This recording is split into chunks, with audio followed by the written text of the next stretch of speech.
सत्य असत्य कलेश कलंक द्वापर युग की कहानी ये।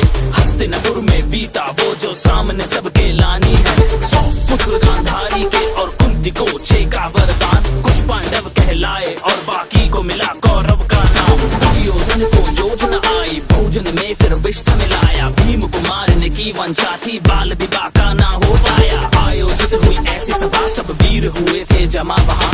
भीम ने जो फिर गदा घुमाया सम्मोहित था सारा समाज।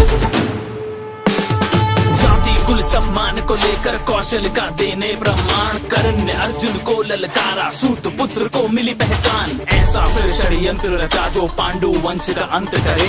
बचा लिया पर विदुर ने उनको पांडव वन प्रस्थान करे। फिर ऐसा संदेशा आया न्योता जो स्वयंवर का लाया। होड़ मची थी वीरों की पर अर्जुन का परचम लहराया। भ्राता और पत्नी सहित घर को अब वो लौट चले। दिन देखे माता ने कहा वो शब्द भी दिल को भेद चले।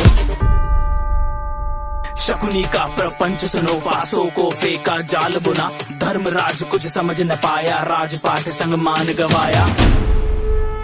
दुशासन का दुस्साहस देखो केश पकड़ द्रौपदी को लाया। पुरखों को कलंकित करना देख सका गोविंद की माया। भीम ने ली फिर प्रतिज्ञा दुर्योधन जंगा तोड़ूंगा। लहू के फिर दुशासन के मैं धड़ से अलग निचोड़ूंगा।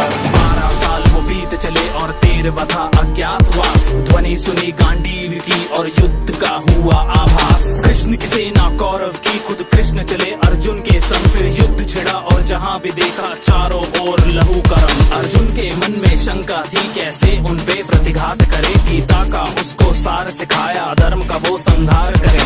युद्ध का आया पहला दिन तीरों की वर्षा होने लगी। भीष्म जो आए रथ पे तो पांडु सेना भी ध्वस्त लगी। दूजा दिन जब युद्ध का आया अर्जुन ने कौशल दिखलाया। शस्त्रों की टकरार हुई और भीष्म न आगे बढ़ पाया। वरदान मिला था मृत्यु भी इच्छा से हो पर शस्त्र उठे ना सामने जब से खंडी हो। खुद ही अपना राज बताया मौत को फिर खुद गले लगाया। अर्जुन तीरों से शैया बनी प्यास लगी पितामह को तो वो भी अर्जुन से ही बुझी।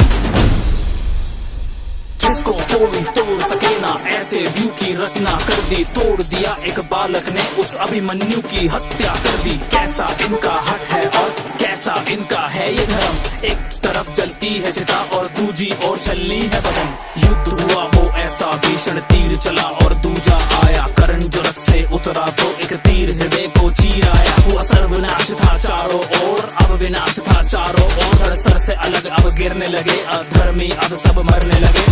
धृतराष्ट्र 100 पुत्रों की संख्या भी अब कम होने लगे। शकुनी का भी अंत हुआ और था अब दुशासन का। उसके सीने को चीर दिया अब लहू के संग शवासन था। दुविधा में दुर्योधन था जीत का कोई आसार नहीं। युद्ध में कैसे विजय मिले जीवन का बस आधार यही। वज्र का उसको कवच मिला पर जंघा में कमजोरी थी। मातृ प्रेम और शिव आवाहन से शक्ति बटोरी थी। एक शिष्य बलराम का था और दूजे संग थी कृष्ण की माया। फिर कंपन महसूस हुई जो इन दोनों की गदा से आया। दो योद्धा का बल टकराया भीम लगा था कुछ असहाया। देखा जब मुरली ने तो इशारों में था कुछ समझाया। समझ के उस इशारे को जब गदा भीम ने मारा वो दुर्योधन जंगा टूट गई ना उठ पाया दोबारा वो। अधर्मियों का विनाश हुआ अंत में धर्म ही जीत गया। कलयुग का आरंभ हुआ और द्वापर युग भी बीत गया।